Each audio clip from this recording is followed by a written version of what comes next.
Taylor Swift seems to have abandoned her business strategy around the rollout of Elizabeth Taylor as a single. Why did she do this, and what could have delivered better results? Potentially even a third #1 single for the life of a showgirl. Let's go back to Swiftie Biz School.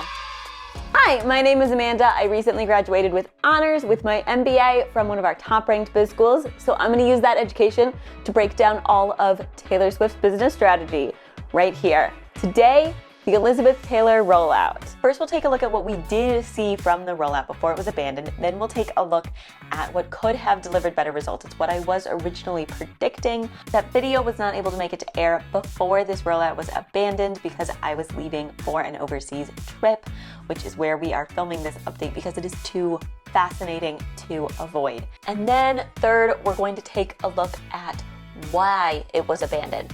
What would have made her make this business decision, and what do we think she's focusing on instead of the Elizabeth Taylor single?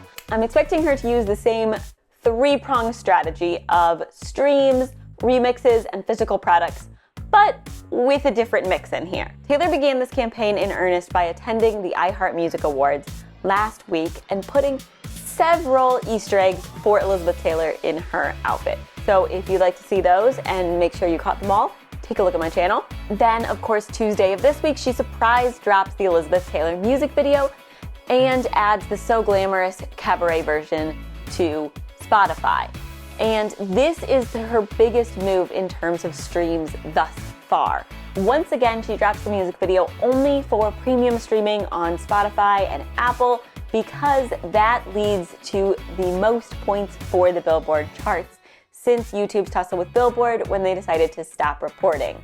This is why she's now waiting before she puts any music videos on YouTube, because the YouTube videos do not help her on the Billboard charts, and this is all about the business strategy of getting to the Billboard charts. It's a numbers game. And this is where the strategy started to crack. This is the point where I believe Taylor and her team went back into the boardroom and decided to pull the plug on the release strategy, quietly killing any efforts underway besides the already announced Record Store Day release, which fans were already incredibly excited about. This would have been done in favor of directing their energies elsewhere, which we'll talk about in a few minutes.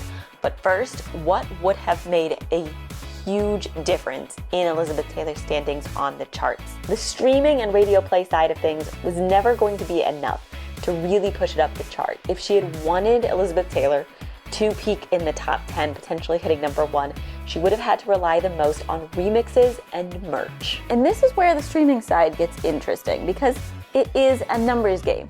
And this music video, while it is a beautiful tribute to Elizabeth Taylor, does not inspire the number of rewatches that an Easter egg-filled video will. It also doesn't lend itself to a extended cut with behind-the-scenes footage, as Taylor used to continue to push that streaming number with Opalite. This is sort of a one-and-done music video, which means she's got to be leaning heavier on remixes and physical products. If Taylor wanted to continue on, she would have had to rely on a large number of remixes, more than we'd seen for either Opalite or The Fate of Ophelia, and they would have been from big names. Either big names within the remix field and the house field, or she would have needed to rely on a remix that could have gone viral, which a collaboration with the Backstreet Boys, if it had been substantially Elizabeth Taylor enough to count for Elizabeth Taylor the song, which goes into the nuances of the Billboard rules. And we can talk about more about that in the comments if you would like to go into depth there. However, since she decided to sunset the strategy, it makes sense that no further remixes were released. And if she had wanted to press on, we would have had to rely on a merch bundle. Because I think the largest part of this numbers game is going to be physical products. And you might be saying, wait, Amanda, I'm done buying singles. That vinyl is gorgeous for Record Store Day, but that's not enough to push her all the way to the top.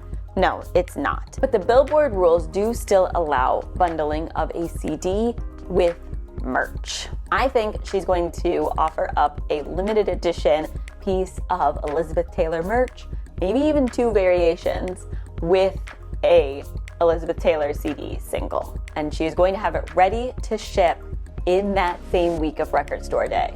So she can pretty much count on the Record Store Day vinyls selling out if her team is ready to ship out by Thursday afternoon the bundled limited edition merch with the CD, that could guarantee that Elizabeth Taylor hits the top.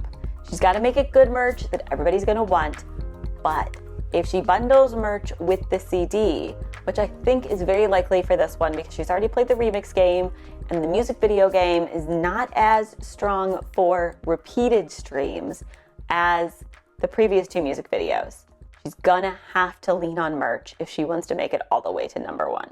But since she decided not to, it makes sense again that the merch bundle was never released. So why? Why did Elizabeth Taylor peter out like this? Why did we only see one half-hearted story from Taylor Nation and Taylor herself? Why were there no official posts and other pieces that Taylor usually does on her profiles? We never saw a lot of the basics for Elizabeth Taylor. There's a few possibilities. First, the mixed reviews of the Elizabeth Taylor music video signaled that there was not the same kind of excitement and momentum, and there would have had to be larger efforts in play, merch, more remixes, etc. So it's a very realistic business decision once it's clear that such a sustained effort is going to be needed to manipulate the charts, that Taylor and her team decided the effort really just wasn't worth it. She'd already achieved more on the charts than she had since 1989 as an album, and she had a lot to focus her energies on, both in her personal life and professionally, as they're gearing up for the celebration of Debut's 20th anniversary, Taylor's induction into the Songwriters Hall of Fame. There's a lot coming later in the year. We also can assume that Taylor is back in the studio working on TS13 because Taylor loves to write and she is always writing. Keep in mind that while we didn't receive the album until October of last year, Taylor finished this album around December of 2024. And she started this album back in 2023. So she's been in this Showgirl headspace and the Showgirl era for a really long time. And she's also mentioned in the promotion for Showgirl that it always feels weird when she's promoting something that is from a very different headspace than she's in currently. Well, with how long ago she finished this album, she is in a completely different headspace now. She has had a lot of life events happen since she finished The Life of a Showgirl. And I could see her feeling like, you know what? This album has had a really great run. It's been very successful. We have a good shot at earning Grammys for this album, which will be a nice cherry on the top of all of the sales and the records that she's received from this album. It's time to go elsewhere. I'm in TS13. I'm getting ready to get married.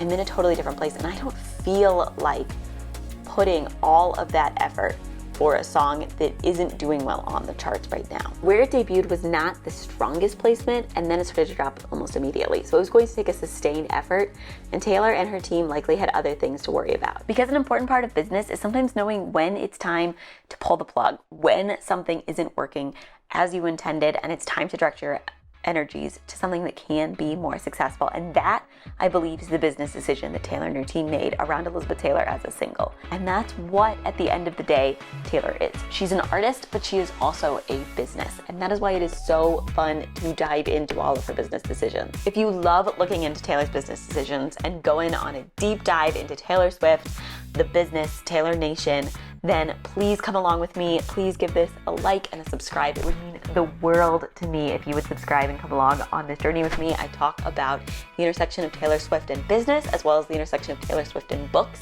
So if either of those sound like a lot of fun, we have so much planned, and I would love to talk about the business strategies that Taylor uses in the comments below. What do you make of her Elizabeth Taylor launch and the petering out of that strategy?